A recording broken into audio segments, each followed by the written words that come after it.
साथियों नमस्कार। बहुत समय पहले की बात है, इस धरती पे पशुओं में एक बहुत ही रहस्यमय बीमारी ने पूरी दुनिया के पशुओं को जकड़ लिया। एक रहस्यमय शक्ति थी जिसने जमीनों को तबाह कर दिया। वो अजीब शक्ति ना तो कोई आग थी ना कोई तूफान था, लेकिन जो भी था बहुत खौफनाक था। यह शक्ति अदृश्य थी, लेकिन इस अदृश्य शक्ति का प्रभाव इतना विनाशकारी था कि पूरे मानव जाति को इसने संकट में डाल दिया। तो साथियों, इस अदृश्य शक्ति या इस विनाशकारी शक्ति का नाम था रिंडरपेस्ट। जी हाँ दोस्तों, हम बात कर रहे हैं रिंडरपेस्ट नामक भयानक बीमारी की। इस रोग को कैटल प्लेग भी कहा जाता है। माना जाता है कि यह बीमारी एशिया में उत्पन्न हुई। लगभग 3000 ईसा पूर्व तक यह बीमारी मिस्र तक फैल गई और मिस्र तक फैलने के बाद में यूरोप के जो उपनिवेशीकरण था उसके कारण पूरी दुनिया में फैल गई और उसके बाद में अफ्रीका में भी इसका असर देखा गया। यह रोग जहां भी जाता था, जहां से भी ये रोग निकलता था, पीछे सिर्फ निराशा और पशुओं की लाशों का ढेर छोड़ जाता था। पालतू मवेशी इंसानों के दिल की धड़कन थे। जिस प्रकार आज भी जो पशु पालते हैं,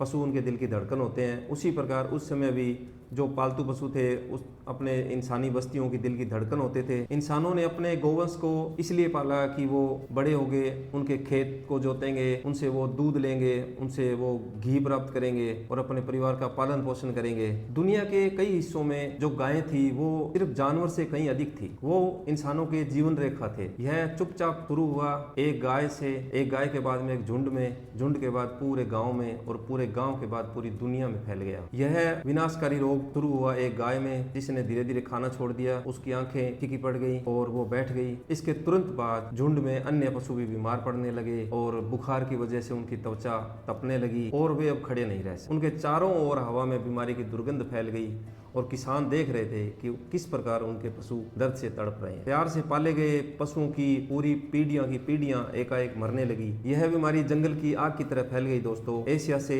यूरोप, यूरोप से अफ्रीका, पूरी दुनिया में फैल गई। बीमारी इतनी तेज गति से फैली कि मानो हवा के सहारे ही फैल रही है। इसे रोकने वाला कुछ भी नजर नहीं आ रहा था। मवेशियों के झुंड मर रहे थे। यह रोग अपने पीछे बंजर खेत और टूटे हुए दिल छोड़ गया। जिन शहरों के बाजार कभी रौनक से गुलजार हुआ करते थे, वहां सन्नाटा छाया हुआ था। मवेशियों के बिना ना किसी के पास दूध था, ना किसी के पास खाने के लिए घी था, ना किसी के पास चमड़े का व्यवसाय था, ना मांस था।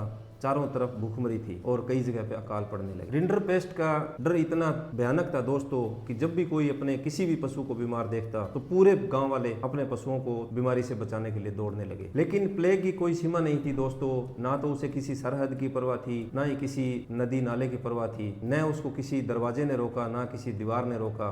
वो फैलता ही गया। इस बीमारी को यानी कैटल प्लेग को जहां भी कोई मवेशी मिला, इसने उसी को संक्रमित किया और उसी को अपना शिकार बना लिया। किसानों की बहुत सी पीढ़ियों ने इस बात की कहानी सुनाई कि किस प्रकार एक महामारी आई और हमारे मवेशियों के झुंड ही गायब हो गए। कुछ ने कहा कि ये एक अभिशाप था, किसी ने कहा कि ये ईश्वर का कोई प्रकोप था, किसी ने कहा कि ये कोई अदृश्य शक्ति थी, किसी ने कहा कि ये स्वर्ग की परीक्षा थी। लेकिन दोस्तों, इस बात से कोई फर्क नहीं पड़ता कि वो क्या थी। सबके सब इस बात से सहमत थे कि वो थी कोई न कोई महामारी जिसने इतना आतंक मचाया कि उनके मवेशी मर गए। फिर एक दिन मानो चमत्कार हो गया। पूरी दुनिया के डॉक्टर और वैज्ञानिक इस रोग से लड़ने के लिए खड़े हुए। उन्होंने इस रोग से लड़ने के लिए टीके का आविष्कार किया। टीके के आविष्कार के साथ ही एक आशा की किरण एक बिल्कुल प्यासे आदमी को जैसे एक पानी की बूंद मिल जाए। इस बीमारी के खिलाफ पशुओं के टीकाकरण के अभियान की सन 1744 में नीदरलैंड से हो गई थी और 20वीं सदी की शुरुआत तक प्रभावी टीका विकसित कर लिया गया था। हालांकि जब सन 1920 में बेल्जियम में जब रिंडरपेस्ट का आउटब्रेक हुआ,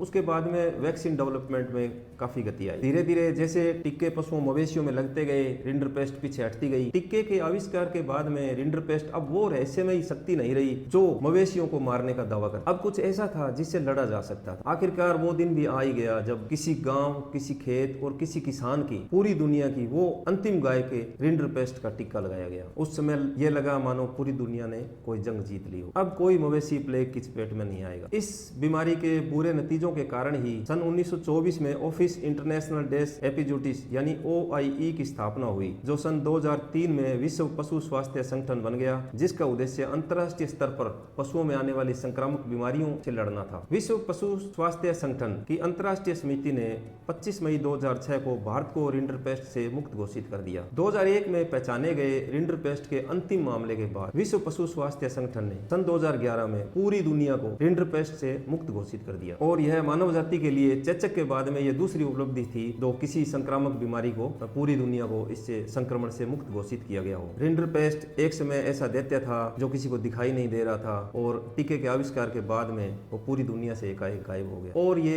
एक कहानी बन गई। इसमें किसान अपने बच्चों को उनके खामोश खेत, उनके मरते हुए मवेशियों की जो कहानियां बताते हैं वो सिर्फ कहानियां बन के रह गई, क्योंकि अब कैटल प्लेग नाम की बीमारी पूरी दुनिया से जा चुकी। आज भी गाँव में बुढ़े बुजुर्ग जिनकी वजह से टीके का आविष्कार हुआ उन महान पशु चिकित्सकों की कहानियां आज भी सुनाते हैं। लेकिन हर एक नई पीढ़ी के साथ डर कम होता गया, क्योंकि रिंडरपेस्ट अब पूरी दुनिया से जा चुकी थी। मवेशियों को चुराने वाली ये अदृश्य शक्ति हार गई और मानव जाति जीत गई। अब ये पूरा विश्वास था कि वो अदृश्य शक्ति कभी वापस नहीं लौटेगी और इस बीमारी के जगह अब खेत खलियान खिल उठे, कोई मवेशियों के झुंड चरागाहों में चरते हुए अटखेलियां करने लगे और पूरी दुनिया में रौनक लौटने लगी। तो दोस्तों, रिंडरपेस्ट एक वायरस से होने वाली भयंकर बीमारी थी जो कि अभी इस दुनिया में नहीं है। तो आपको रिंडरपेस्ट के बारे में ये जानकारी कैसी लगी आप कमेंट बॉक्स में जरूर बताएं। तो बने रहिए चैनल के साथ, हमारे साथ इसी प्रकार की इंटरेस्टिंग बातों के लिए। अब तक के लिए धन्यवाद।